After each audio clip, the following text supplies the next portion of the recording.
Hello everyone. तो ये रहा आपके सामने ऑर्गेनिक केमिस्ट्री का पहला चैप्टर और आपके कोर्स का चैप्टर नंबर 6 हेलोल्केन्स एंड हेलोरिन्स। आइए हम लोग प्रीवियस ईयर क्वेश्चन पे मार्क करते हैं। यहाँ पे बहुत सारे रिपीटेड क्वेश्चन हैं जो आपको जरूर प्रैक्टिस करना चाहिए।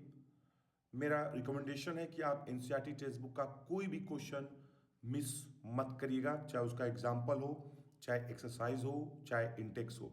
थ्योरी अच्छे से पढ़ लीजिएगा, क्योंकि आज पीवाईक्यू मार्क करते समय आपको इस बात का यकीन हो जाएगा कि इसका कोई भी एग्जाम्पल नहीं छोड़ना चाहिए। आइए, अगर एनसीईआरटी टेक्स्ट बुक से आप आईयूपीएससी यहाँ पे जो आपको एग्जाम्पल दिए हुए हैं, जो इसकी थ्योरी में दिया हुआ है, आप यहीं से प्रैक्टिस कर सकते हैं। ये रहा आपके सामने एग्जाम्पल नंबर 6.1। आप इसको मार्क कर लीजिए, आप इसको जरूर प्रैक्टिस करिएगा। ये अभी तक आया हुआ नहीं है, हो सकता है आ जाए, क्योंकि डायरेक्टली क्वेश्चन आइसोमर से आया हुआ है, एल्कोहल फिनॉल ईथर से। तो यहां से नहीं आया है, इसका मतलब ये नहीं कि नहीं आ सकता, आ सकता है। अभी आपको आगे चल के ये बात यकीन हो जाएगा कि क्यों मैं कह रहा हूं ऐसा। 2014 में आपसे जो क्वेश्चन पूछा गया था, ये पूछा था कि 1 ब्रोमो ब्यूटूइन का स्ट्रक्चर ड्रॉ करिए। हो सकता है आपसे ये पूछ दे इस बार कि आप इस स्ट्रक्चर का आईयूपीएससी नेम बताइए, इस स्ट्रक्चर का आईयूपीएससी नेम बताइए। तो आप जरूर प्रैक्टिस करिएगा इस टॉपिक को, इस एग्जाम्पल को। तो यहाँ पे मैंने मेंशन कर दिया एग्जाम्पल 6.2। 2012 में आपसे पूछा कि right the structure of 2 chloro 3 methyl pentane. तो हो सकता है इस बार आपसे पूछ दे कि draw the structure of 1 bromo 4 secondary butyl 2 methyl benzene. ये क्वेश्चन आपसे एग्जाम में पूछ सकता है। तो आपको इस टॉपिक को एग्जाम इंटेक्स 6.1 को जरूर प्रैक्टिस करना चाहिए। आगे तरफ हम लोग बढ़ते हैं। यहां पे आप देख सकते हैं, अब यहां पे तो ये बहुत सारे मेथड है एल्काइल हैलाइड बनाने के। तो आप इनको प्रैक्टिस अगर एक बार कर लेते हैं तो अच्छी बात है, वरना हम तो फिलहाल यहाँ पे पीवाईक्यू मार्क कर रहे हैं, तो मैं उस पर ज्यादा कंसंट्रेट कर रहा हूं कि ये alkyl alcohol reaction with SOCl2 ये आपको 3 बार पूछा जा चुका है, 2012 में, 13 में, 15 में।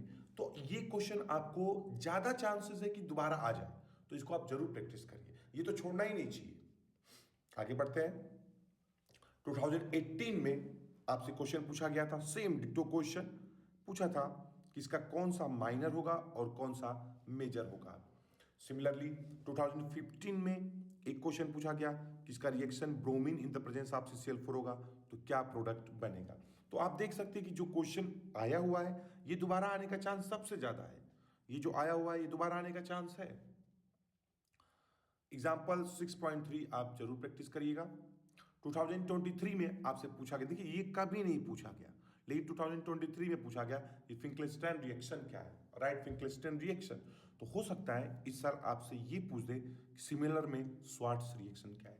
तो एनसीईआरटी टेक्स्ट बुक का theory, Intex, example, exercise ignore मत करिएगा। अभी आपको आगे और इस बात पे यकीन हो जाएगा कि नहीं करना चाहिए। आगे की तरफ बढ़ते हैं हम लोग। यहां लिखा आपको सैंड मेयर रिएक्शन। इस टॉपिक से जो क्वेश्चन है ये आपका, ये जो टॉपिक है आपका हेलोल्केन्स में भी है और एमाइंस में भी है। तो ये टॉपिक आप जरूर प्रैक्टिस करिएगा, यहां से क्वेश्चन आते ही आते हैं। देखिए आप इस एग्जाम्पल को देखिए, 2024 से कब पहले कभी नहीं आया, बट एग्जाम्पल 2024 में आया। इसीलिए मैं बोल रहा था कि हो सकता है कि ये जो एग्जाम्पल अभी आपने मार्क किया ये इससे पहले कभी नहीं आया, हो सकता है आपका 2025 में आ जाए। तो आप कह नहीं सकते कि वो कौन सा एग्जाम्पल वो बनाएंगे। जो ऑलरेडी आ चुका है वो तो आपके लिए लकी है कि भाई ये दोबारा रिपीट हो जाएगा, तो आपके लिए तो फायदा है ना कि अब मैं सबसे पीवाईक्यू मार्क करने का सबसे बड़ा फायदा ये है कि जो क्वेश्चन ऑलरेडी आया है अगर ये दोबारा रिपीट हो जाए तो सबसे बेस्ट है कि भाई हाँ हमको, मैंने पढ़ा था और दोबारा आ गया। अब ऐसा ब्लैंक तो नहीं है ना कि आपको पता ही नहीं चल रहा कि आता क्या है, समझ में तो आ रहा है कि किस तरह के क्वेश्चंस आते हैं, कहां से आते हैं। तो ये आपके लिए प्लस पॉइंट है। 2024 में डायरेक्टली ये क्वेश्चन आया हुआ है। हो सकता है आपको इस बार 6.2 पूछ दे, 6.3 पूछ दे। 2023 में एक नंबर का क्वेश्चन आया, ये क्वेश्चन आपको दिया था और लिखा था among the isomeric alkane of the molecular formula C5H12, identify the one that on photochemical chlorination yield a single monochloride। तो हो सकता है आगे चल के ये दे दे। तो 2023 से पहले अगर एक क्वेश्चन नहीं आया था तो इसका मतलब थोड़ी कि ये क्वेश्चन इंपॉर्टेंट नहीं है, पढ़ना पड़ेगा आपको, आ सकता है। तो 6.5 देखिए पूरा प्रैक्टिस करिएगा, 2012 में ऑलरेडी आया हुआ है तो ये प्लस पॉइंट है आपके लिए कि फिर से आ सकता है। 2024 में जो आपका ये क्वेश्चन आया था इसमें चार पार्ट था, 1 2 3 और चौथा ये था। यहाँ पे बस HI की जगह HCl लगाया, तो कोई जरूरी नहीं है ये क्वेश्चन दोबारा आ सकता है, या फिर क्वेश्चन ये दे सकता है, या फिर ये क्वेश्चन दे सकता है आपको, चाहे ये क्वेश्चन दे सकता है आपको, है कि नहीं? तो ये आपको प्रैक्टिस कर लेना चाहिए। आगे तरफ बढ़ते हैं हम लोग। ये क्वेश्चन देखिए, एनसीईआरटी टेक्स्ट बुक की थ्योरी में यहाँ पे थ्योरी समझाते समय उन्होंने यहाँ पे एग्जाम्पल दिया था, और 2019 और 2023 में जो क्वेश्चन पूछा, कह रहे हैं n butyl bromide has higher boiling point than tertiary butyl bromide. ये एग्जाम में आपसे आया हुआ, तो इसीलिए मैं बोल रहा हूं कि इसकी थ्योरी को आप पढ़िएगा अच्छे से। अब ये क्वेश्चन कहीं भी आपको एनसीईआरटी टेक्स्ट बुक में इस तरह से लिख के नहीं दिया है, बट इसकी थ्योरी में ऐसा एक क्वेश्चन दिया हुआ है, ऐसा एग्जाम्पल दिया है। तो अगर आपने प्रैक्टिस किया है, इसके कॉन्सेप्ट को आपने प्रैक्टिस किया है, तो आसानी से आप क्वेश्चन को ब्रेक कर लेंगे। हो सकता है ये रिपीट कर जाए 2025 में। आगे की तरफ बढ़ते हैं हम लोग। इंपॉर्टेंट टॉपिक्स भी हैं, बट हम यहाँ पे प्रीवियस ईयर क्वेश्चंस को ज़्यादा टारगेट कर रहे हैं, कुछ इंपॉर्टेंट टॉपिक को भी टारगेट कर रहे हैं। तो आप एनसीईआरटी को इग्नोर मत करिएगा, PYQ जरूर मार्क करिए ताकि आपको पता चले कि हाँ ये क्वेश्चन आ सकता है, ये इंपॉर्टेंट क्वेश्चन है। अभी और देखिए आपको बहुत सारे रिपीटेड क्वेश्चंस मिलेंगे, आप एक के बाद एक मार्क करते जाइए। 2020 में पूछा गया कि haloalkanes are soluble in organic solvent, तो इसका एक्सप्लेनेशन यहाँ पे दिया है। ये भी पूछ सकता है कि हेलोल्केन्स या एल्काइल हैलाइड्स आर इमिसिबल और लेस सॉल्युबल इन वाटर, तो ये उसका आंसर यहां से यहां तक का है। और उसके बाद ऑर्गेनिक सॉल्वेंट में जो डिसॉल्व होता है उसका एक्सप्लेनेशन यहां से यहां है। तो मैं इसको मार्क कर देता हूं, जरूर पढ़िए इसको आप। आगे की तरफ बढ़ते हैं हम लोग। इंटेक्स क्वेश्चन आप प्रैक्टिस करिए। आगे बढ़ते हैं। अब देखिए जरा इस क्वेश्चन को आप ध्यान समझिए। 2023 में AGCN से रिलेटेड क्वेश्चन पूछा, और 2023 का, पहले मैं 2023 की बात करता हूं, अब ध्यान से देखिएगा क्या कॉन्सेप्ट का इस्तेमाल हुआ है। देखिएगा, write the structure of the major organic product in the following reaction. देख सकते हैं यहां पे AGCN का इस्तेमाल किया गया है।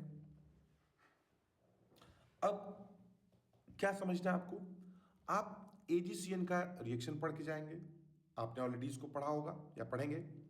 और 2023 में जो क्वेश्चन पूछा वो ये क्वेश्चन है, और एग्जाम्पल नंबर 6.5, इन तीनों को पहले आप रिलेट करिए। क्या लिखा है, haloalkanes react with KCN to form alkyl cyanide as a main product and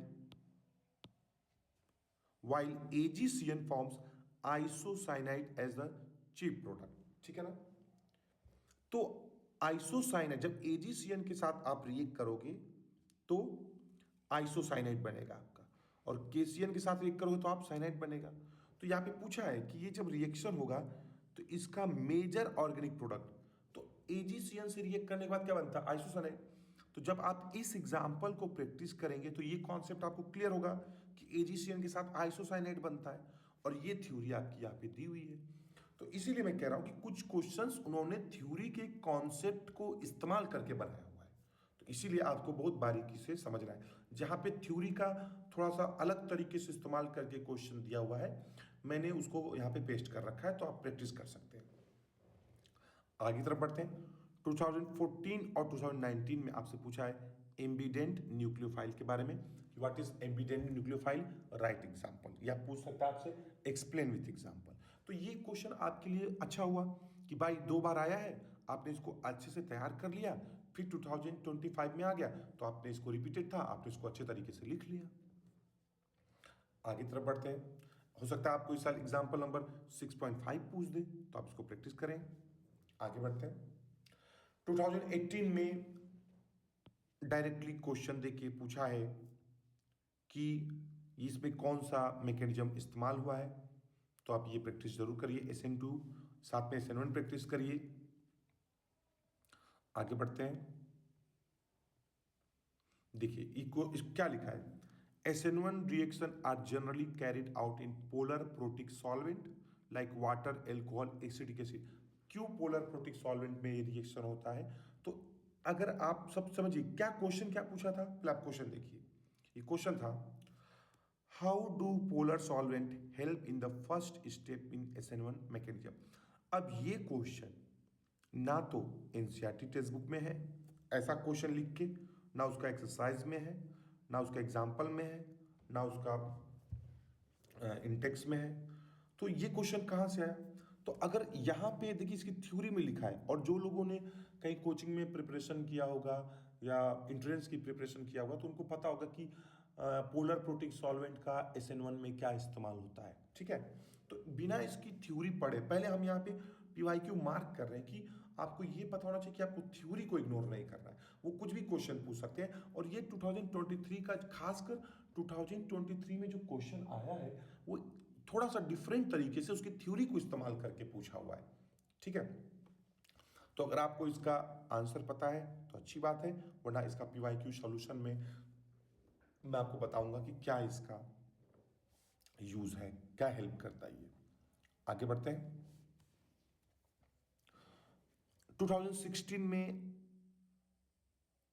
order पूछा गया था, क्वेश्चन दिया था आपसे, पूछा था क्या SN2 ऑर्डर का मैकेनिज्म, SN2 का ऑर्डर क्या होगा, SN2 कौन इसमें से faster is increasing order of SN2 या डिक्रीजिंग ऑर्डर ऑफ SN2 पूछ सकता है। आप हमेशा याद रखिएगा, इंक्रीजिंग ऑर्डर में सबसे पहले सबसे कम रिएक्शन देने वाला, फिर उसके बाद और सबसे लास्ट में सबसे बड़ा वाला। कई बार इस चीज़ को स्टूडेंट बहुत ज़्यादा गलती करते हैं कि सबसे पहले सबसे बड़ा वाला लिख देते हैं, और जो सबसे फास्टर रिएक्शन देगा और सबसे जो स्लो दो रहे हैं उसको सबसे पीछे रख देते हैं। तो आप क्वेश्चंस को पहले ध्यान से पढ़िएगा कि क्वेश्चन क्या पूछा गया है। 2020 में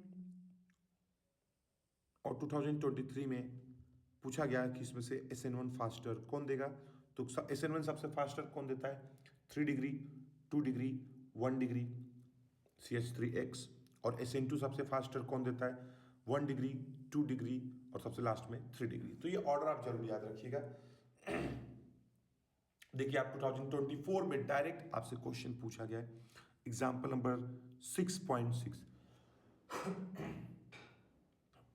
क्वेश्चन पूछा, इसमें से SN2 फास्टर कौन देगा। देखिए अब 2023 से पहले जिन लोगों ने ये प्रैक्टिस किया होगा 2024 से पहले, तो वो आसानी से इसको ब्रेक कर पाए होंगे।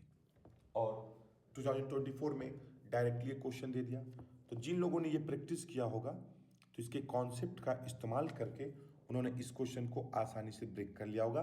जिन लोगों ने इसके इंटेक्स, एक्सरसाइज, एग्जाम्पल को प्रैक्टिस किया होगा उनको ये क्वेश्चन तो और आसान लगा होगा। आगे की तरफ बढ़ते हैं हम लोग।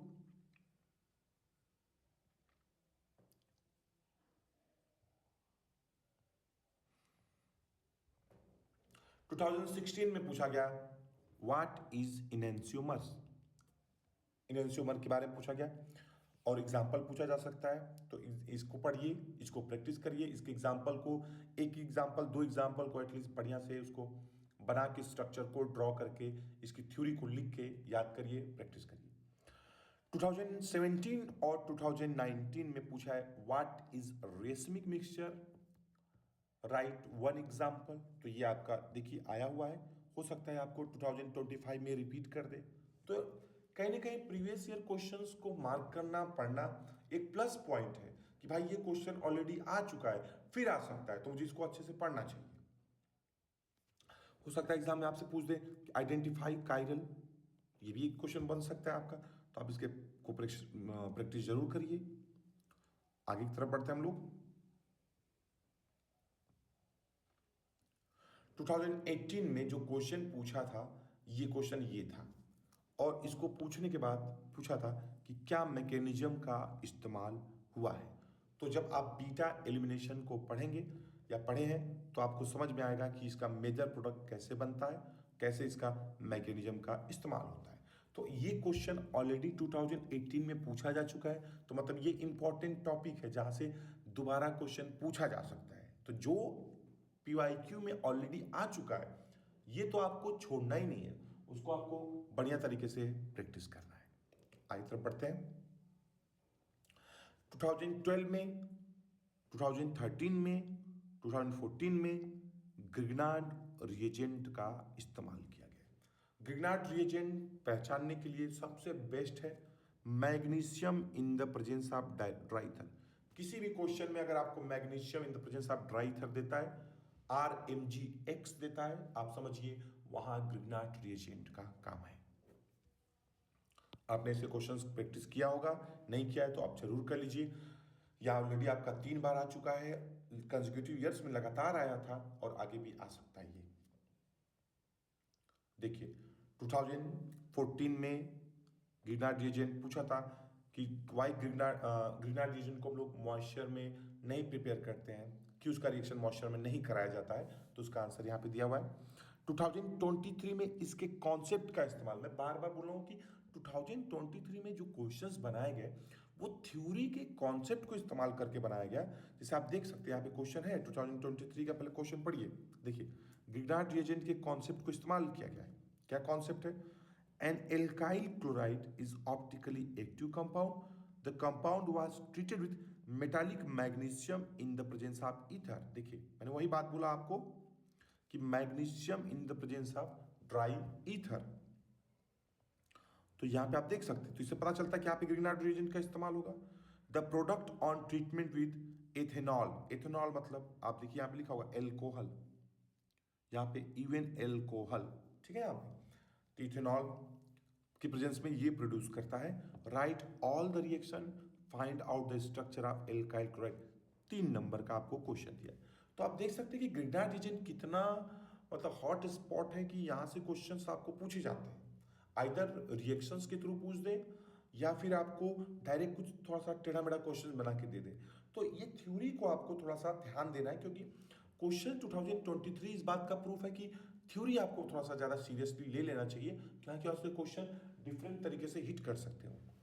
2015 में आपको उर्ज रिएक्शन से क्वेश्चन पूछा है, तो इसको आप हाईलाइट कर लीजिए, ये इंपॉर्टेंट है आपके लिए। आगे तरफ बढ़ते हैं हम लोग। 2020 में आपसे क्वेश्चन पूछा गया कि एल्काइल हैलाइड्स और ये बॉन्ड लेंथ को पूछा गया था, लेकिन क्वेश्चन पूछा गया था कि मैं देखता हूं क्या क्वेश्चन था आपका।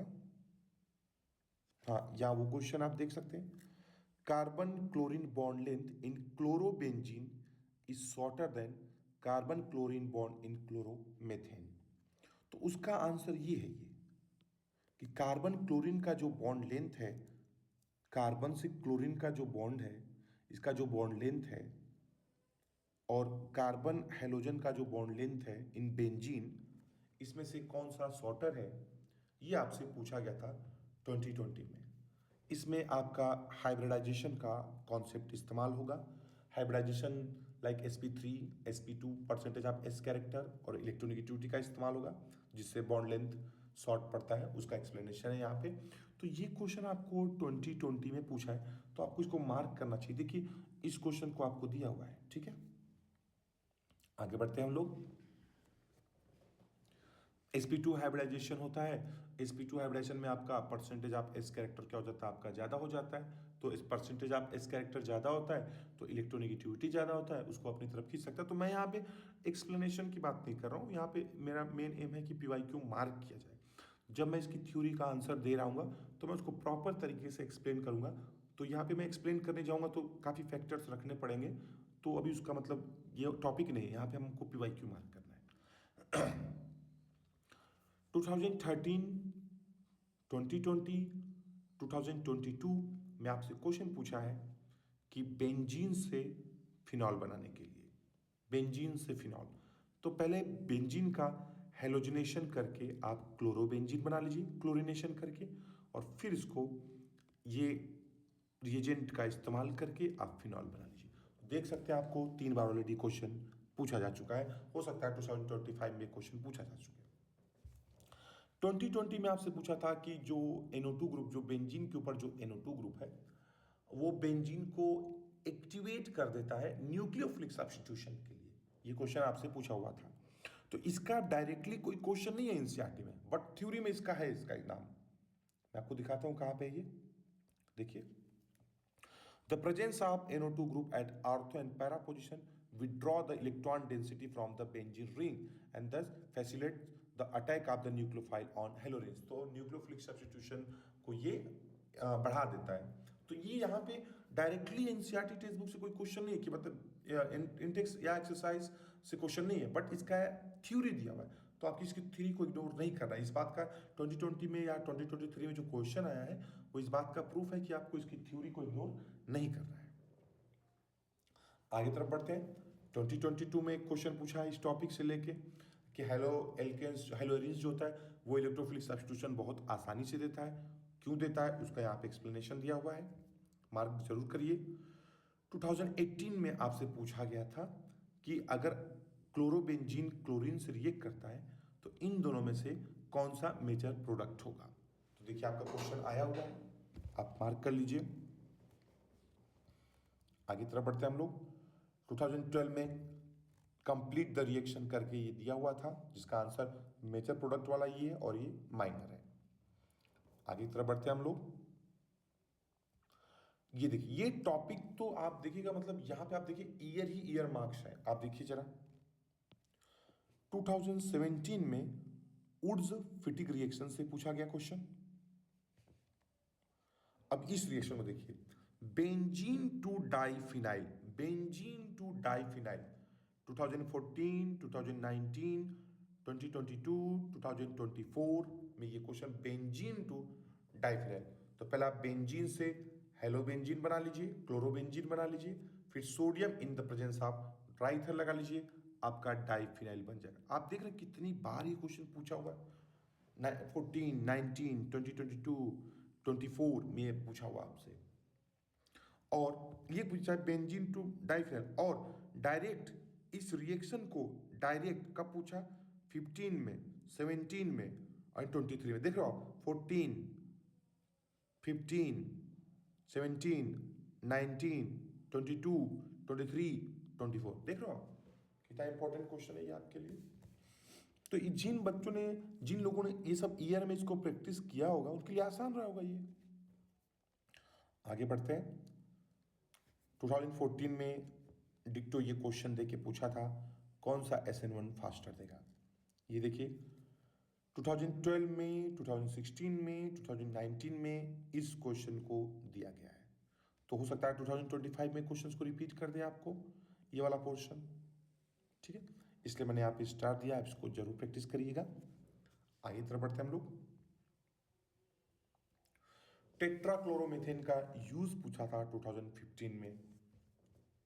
आगे बढ़ते हैं हम लोग। ये देखिए 2014 और 2019 में पूछा था what are ambident nucleophiles, explain with example. तो ये देखिए आपको डायरेक्टली क्वेश्चन आया हुआ है यहां से। आगे बढ़ते हैं। हो सकता है आपसे इस बार पूछ दे कि right the isomer of the compound having molecular formula C4H9Br, ये भी पूछ सकता है। तो इसमें आप प्रैक्टिस जरूर करिएगा। PYQ का मतलब है कि वो तो छोड़ना ही नहीं है आपको। 2016 में SN2 को लेके पूछा गया था, सेकेंड वाला सिमिलरली इसकी तरह पूछा गया था, तो आप इसको जरूर प्रैक्टिस करिए। 2019 और 2024 में आपसे पूछा गया था इथेन टू ब्रोमो इथीन। तो जिन लोगों ने 2019 वाले इस क्वेश्चन को प्रैक्टिस किया होगा उनके लिए कितना बेनिफिशियल होगा 2024। तो इसीलिए प्रीवियस क्वेश्चन को आप इग्नोर मत करिए, किसी भी कंडीशन में इग्नोर मत करिए, क्योंकि अगर आप मान लीजिए 2014 में आपने प्रैक्टिस किया था वो 2019 में आया, जो 2019 में आपने प्रैक्टिस किया वो 2024 में आया, तो हो सकता है ये वाला 2025 में आ जाए, रिपीट हो जाए, या इनमें से कोई भी एक रिपीट कर दे, है कि नहीं। तो प्रैक्टिस जरूर करना है। PYQ हॉटस्पॉट है जो आपको छोड़ना नहीं है। यहां पर लिखा हुआ है क्वेश्चन जो मैं आपको पढ़ के बता रहा था, Grignard reagent should not be prepared under an high should be prepared under anhydrate condition, क्योंकि मॉइस्चर के प्रेजेंस में या कोई एक ऐसा सॉल्वेंट जो H+ प्रोड्यूस कर सकता है वो हाइड्रोकार्बन बना लेता है। यहाँ देखिए 2024 में ये क्वेश्चन, अब देखिए ये फिंकलस्टाइन हो गया, ये सारे रिएक्शंस आपको दिए हुए, ये केसियन के साथ हो गया, ये आपका HBr के साथ हो गया, एक हो गया आपका एंटी मार्कोनिकॉफ के हिसाब से, एक ये इलेक्ट्रोफिलिक सब्स्टिट्यूशन हो गया और एंटी मार्कोनिकॉफ हो गया, तो ये हो जाएगा आपका इलेक्ट्रोफिलिक एडिशन और ये हो जाएगा आपका free radical addition.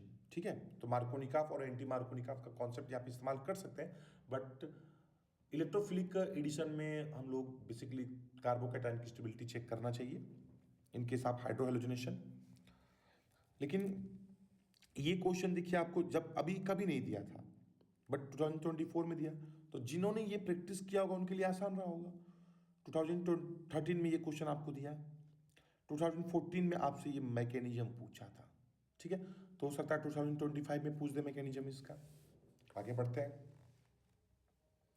Conversion toluene to benzyl alcohol 2022 में पूछा, तो ये कहीं ना कहीं आप मार्क करिए कि आपको प्रैक्टिस करना है, इस क्वेश्चन भी मार्क करिए। ठीक है, एनिलीन टू क्लोरोबेंजीन, ये आपसे पूछा था 2019 में। बेंजीन टू डाइफिनाइल मैं ऑलरेडी मार्क कर चुका हूं, आप देखिए ईयर पीछे भी मार्क किया था, यहां भी मार्क कर दिया मैंने। हो सकता है इस बार ये पूछ दे आपसे या ये पूछ दे आपसे। एनिलीन टू फिनाइल आइसोसाइनेट, चूंकि ये क्वेश्चन आपका एमाइन चैप्टर का है बट यहाँ पे डायरेक्टली लिखा हुआ है, तो यहाँ पे आपको जरूर प्रैक्टिस करिए। 2013 में 2020 में आप इसको एमाइंस के कॉन्सेप्ट का इस्तेमाल करके कर सकते हैं प्रैक्टिस। आगे बढ़ते हैं, तो ये रहा आपका previous year question marking haloalkanes और हेलोरेंस का। तो यहाँ से कंक्लूजन ये है कि आप एनसीईआरटी थ्योरी को अच्छे से पढ़िए, उसके एग्जाम्पल प्रैक्टिस करिए, इंटेक्स प्रैक्टिस करिए, एक्सरसाइज प्रैक्टिस करिए, लेकिन इसमें जो प्रीवियस ईयर क्वेश्चन जहां जहां से आया है वो आप हॉटस्पॉट मान के उसको बहुत अच्छी तरीके से पढ़िए, क्योंकि उसके आने के चांसेस ज़्यादा रहते हैं। तो ये रहा आपका haloalkanes haloarenes. Thank you so much.